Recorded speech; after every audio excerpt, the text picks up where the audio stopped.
But let's get into the game right now as we have Antiga Shipyard, our final game of this series. It is MaNa against Axslav. In the bottom left-hand corner, as the blue Protoss, we have MauCC MaNa. And in the top right, we have Axslav from Team Infinity 7. He currently is at MOG being an analyst, but he actually managed to fit in this series, so we really appreciate the scheduling, and that's why we're about the players' convenience, and we want to be able to do it. But in the end, guys, these are replays that we're watching out of because Axslav couldn't make the match live, otherwise he'd be canceling his other obligations. Well, it's nice that the NASL is so flexible with that. Of course, no bias, man. No bias. No, we've been a lot more flexible with scheduling. That's just how it's been. Which actually brings me to an update. It looks like the Strelok versus Vibe game is actually going to be played right now since Strelok is in Europe. It's quite late for him right now. It's quite late, so they're playing it right now and trying to get the replays to you. So it was intended to be live tonight, but we'll see how the series actually plays out. It will be shown later tonight. But back to this game, let's first talk about what I was saying before. Why don't you take it away, Frodan? Why is it so easy, or I shouldn't say so easy, but a lot easier than other maps to macro on this map than other maps? Well, in general, the rush distance is pretty large. It's diagonal to diagonal. And as long as you know you're not being cannon rushed, we were talking earlier how Antiga Shipyard is one of those maps you can cannon rush based off the location of the low ground to the geyser, and it's definitely quite annoying. But you have a lot of flexibility to defend also because you see how there's such a high ground advantage from the main to the bottom of the natural. There's just a lot of room you can kind of poke away, and so defending is very easy. And as a result, a lot of one-base aggression sometimes doesn't work on Antiga compared to the way it would work on another map like Tal'Darim and Belshir Beach.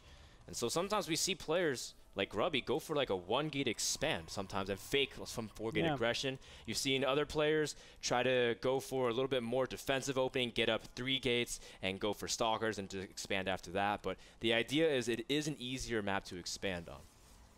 Yeah, I mean, sentries, let's just say sentries are much stronger on this map than other maps. Yes. You know, walling off this ramp, obviously, this is pretty standard, but the natural, you technically only need 1 sentry force field to actually wall that off. Sounds weird, right, Frodan? Sounds weird. Sounds weird. Ask me why it's so weird.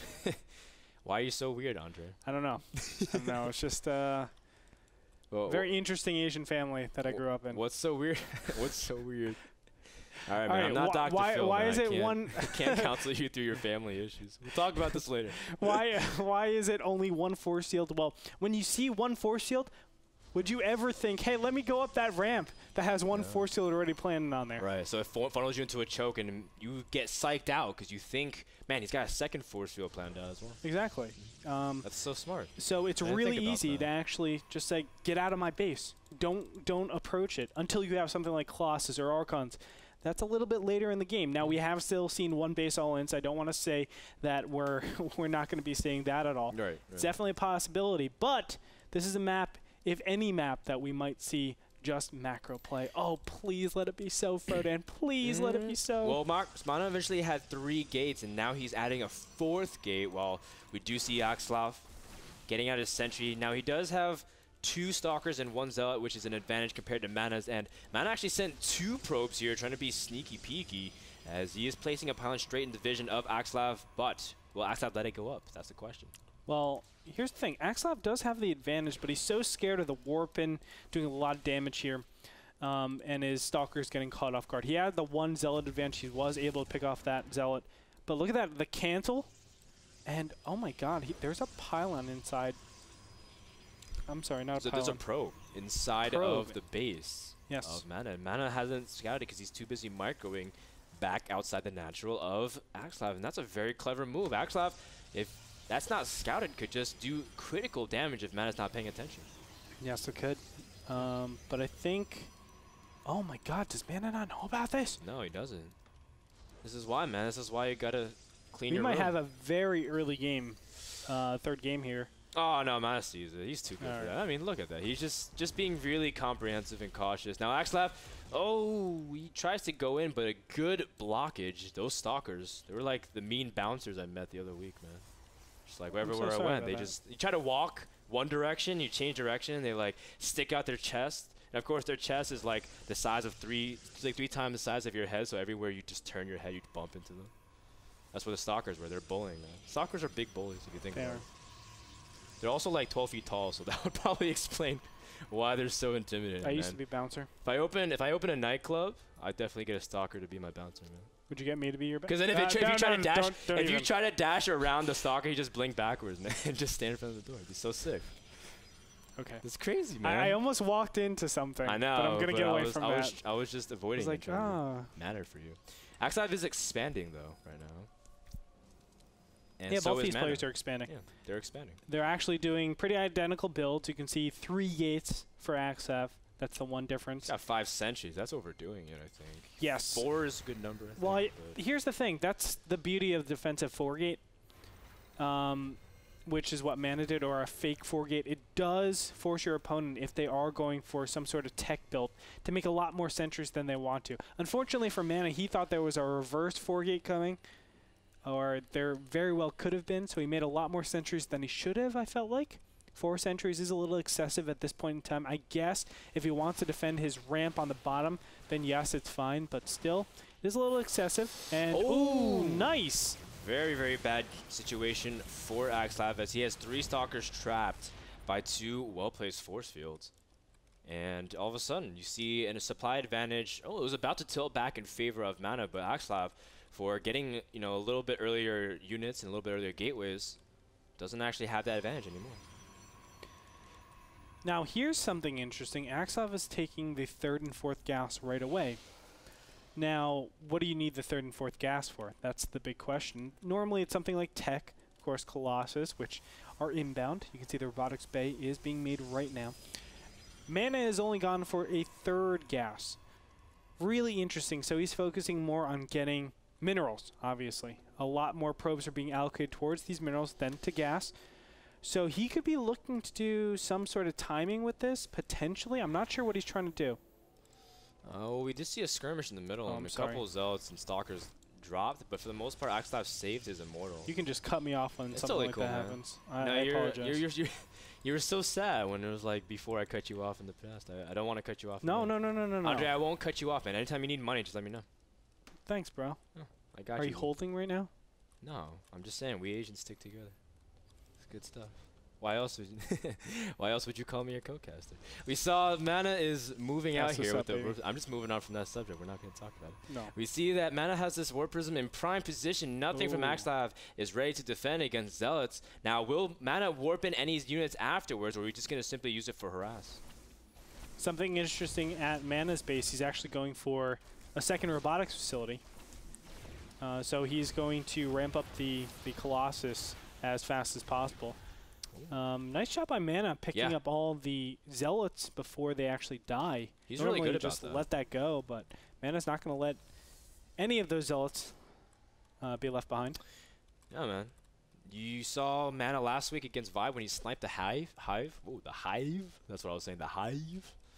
When you saw MaNa snipe the Hive last week, he picked up his Zealots and was out in moments notice, saving the Warp Prism as well. So MaNa really good control over his harassing tools. Now Axslav has 4 Stalkers in position, and the Warp Prism kind of caught in an awkward spot. He can't really go any further. In fact, he's just warping more Zealots. And Axslav recalling some of his army as 1 Colossus, taking the short way to get back to the main base. Yeah, I'm not sure what the Axslav was doing with all the rest of his army. They're so far out of position. Now this 1 Warp Prism will be able to get into the natural drop. No, just 1 Zealot. But still do enough damage. I mean, this is mining time lost. This is 9 probes a couple of probes. Yeah, let's check it. So even out the worker count, which was another thing Axslav was spending his Chrono Boost on, as we see double robotics is now really kicking in for MaNa. MaNa's in a great position. You can see all of his gateway units are very limited. Let's check the units tab right now. 2 Stalkers, 4 Sentries. That's awesome. The more you can limit the amount of gateway units you make, the better it is. If you can invest your gas into things like robotics facility units or even Stargate units, Phoenixes are great utensils, like scouting the map, killing probes, whatever it might be. you know, you can do a lot more damage. Your army is significantly better if you invest your gas that way. It kind of depends, actually, Andre. I think I'm going to have to disagree. Well, not disagree. I'm going to disagree with the condition. And Phoenixes are a great utility up until a certain point where they really can't do anything against Colossus unless you have such an overwhelming number that you just start sniping them. And even then, it's if the Protoss player is really careful, they're not going to lose their Colossus like that, especially a player like MaNa. So I feel like even if he has Phoenixes, you know, Phoenixes definitely have their place in PvP, as we do see a War Prism drop again at the natural of Axslav. I feel like it's not a good spot right now in this game. Yeah, not necessarily right now, of course. Oh, okay. I thought you were saying like, oh, you should tech switch. I shouldn't say. It's not a tech switch that I was talking about. More so like that one base Phoenix play. Oh, it used to be super popular really back good, in the man. day. I hate Phoenixes in PvP. Like, I hate playing against them, and I hate playing them. I actually asked a lot of Protoss these days. I'm like, whatever happened to that Phoenix build where you just do one base, Phoenix, Immortal, and a lot of gateway units? And a lot of people were like, oh, no, it's still around. It's still pretty good. Yeah. The timings are really tough still. But overall, people just, you know, just stop doing it as much because, well, it's kind of a BM build, man. It's people just favor a lot of the Blink builds and the Warp Gate mind games, and there's just a lot of hard things that Phoenix hasn't been hashed out as much. But we're about to see things hash out here outside the natural of Axslav. He's spreading his Colossus preemptively, but MaNa has the Colossus advantage, getting some easy pokes. Now Axslav is waiting for his Dark Shrine to finish. Will he get Archons immediately to absorb damage or try to sneak in some damage? He does have his third is completely exposed. And Zealot's being warped into the main. The cannon is going down as well. This War Prism is causing so much damage. Not only that, displacing all the units, it's going to give MaNa enough time to actually move into the natural. And this is great position. Wow, what a little concave that Axslav has. And for his side of the map, he should have the greatest defensive position. He doesn't have that at all. Oh, that one Colossus caught way out of position, but the 4 Colossus also being shot at by 3 others. We do see Force Fields jumping a lot of the units, and the Zealots trying to go after this one Colossus, which is not firing. Axslav needs to micro a little bit better, but Axslav knows some of his units are also being flanked from the War Prism. MaNa is trying to drop as well. Great control by Axslav so far. You can see all the Colossus are actually jumbled up. Whoa. And look at that, 2 Colossus go down at the same time. Just the sheer positioning of Axslav. I'm going to eat my words right there because I was really critical on Axslav right there. I said his positioning was terrible. He was in a little tiny choke, but he spread out his Colossus and made sure they had great positioning, and there was no time where 2 Colossus can be hit at the same time. Now you may say, why is MaNa still up in supply? It's purely in workers right now. It's basically 11, 10 workers, and that's pretty much the supply disparity. So we see the exact same army supply is was in favor of MaNa, but he still has double robotics. Oh, wow. Actually, we missed something pretty huge. What did we miss? There's a 2-0 upgrade for Axslav and a 0-0 upgrade for MaNa. Oh, wow. That is pretty gigantic. I apologize. 3. Yeah, he's getting +3. Oh, you said look at the units tab. It never changed since then. Me too. That's pretty gigantic, actually. I'm sorry we missed that, but a 2-0 upgrade is just absolutely fantastic. You can see the Stalkers, they get, what is that, 25% bonus. The Immortals do 60 damage. That's an extra, that's crazy. What is that, 20? Is that 20%? No.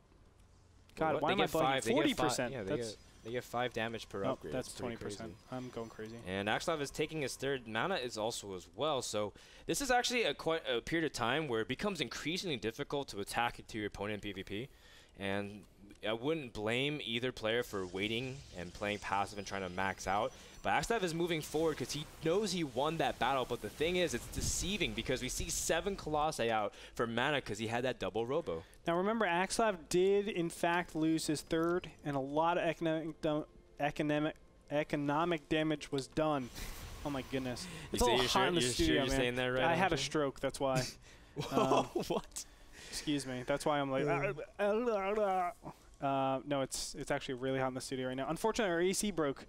It's all right, man. Unfortunate as that. I'm sitting cool. It's because you're here, Andre. You're too hot for the room, man. I guess so. Too hot. But I was going to say Andre. Axslav is controlling the center of the map, a very critical point of map control at this point. You see that MaNa's trying to sneak in small things, proxy pylons, and you see his observers everywhere. But the big thing is that the Warp Prism is dead. So MaNa doesn't have as many options to harass compared to the Warp Prism of Axslav, which is heading towards the northwest. It's inbound into the main. It looks like it'll drop real quick, and Start making some Dark Templars. One Dark Templar and a single Zealot. I like that. And in the meantime, 2 Zealots will sneak into the third, but a cannon is placed there, so we'll be able to intercept. Look at this. Both these players are trading tiny little shots. 2 Dark Templars taking out the Destructible Rocks. And Axslav will be able to get into his opponent's third.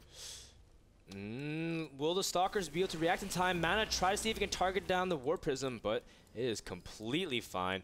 Now, Axslav does have, or sorry, MaNa does have one observer in the main base ready to spot the observer, but he actually moves it away. The third is going to drop too, unless he gets his observer there in time. I think it's okay, but Axslav, what is he doing in response? He's warping more into the main and a lot of production facilities, but he's not targeting. He's hitting the assimilators. He's so scared to actually drop any of these units back. That's the big thing. You might be asking yourself, why isn't MaNa just using his Colossus?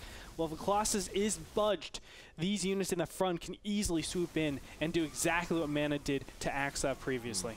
Well, you know, Axslav is dumping a bunch of minerals into this harassed form, and he's taking out pylons, which is stalling the production capability of MaNa. He's actually supply capped right now, and Axslav is free to produce, so that is a little win for them. In the meantime, +3 did finish. +1 armor is about halfway done. And we were talking earlier about how both players, I wouldn't blame them, they turtled up to 200, and looking more and more like that's what we're going to see. Yeah, both these players are just gearing up to do this big final confrontation. I'm expecting a lot of laser beams, a lot of War of the Worlds. Let's talk a little bit about the ideal composition in PvP based off Colossus armies. Well, it's going to be a lot of Colossus, Immortals, Archons, and you actually want a couple of Zealots as well. The main thing is, the one War Prism gets taken out over here in the top left-hand position. But the main thing is you want as many levels as possible. Colossus, they shoot in a perpendicular fashion. Yes, so focus fire. Exactly, focus fire in a perpendicular fashion. So the more layers that you have, the more rounds the Colossus have to go through. So first you have to go through the Zealot layer, and then the Stalker layer, and then Zealot, Archon, Stalker, Immortal, Colossus. Yes. I mean, they all kind of stagger within their range. And I was talking to Rotterdam about us, you know, how many Colossus would you like to make? He says, don't go over 8. It's just too much. And MaNa has 10 right now. And the idea is, can he even fit 10 in the position he needs? If he would have to start with 10, he would have to engage close towards the center expansion compared to the way you would engage around these natural expansion. Okay, see, it's interesting because I agree with Rotterdam to an extent. I think 8 Colossus is better all around. 10 Colossus really says I need to get great positioning, right? If I have the most beautiful arc ever, then I'm in a great, I'm doing a lot of damage, tons of damage.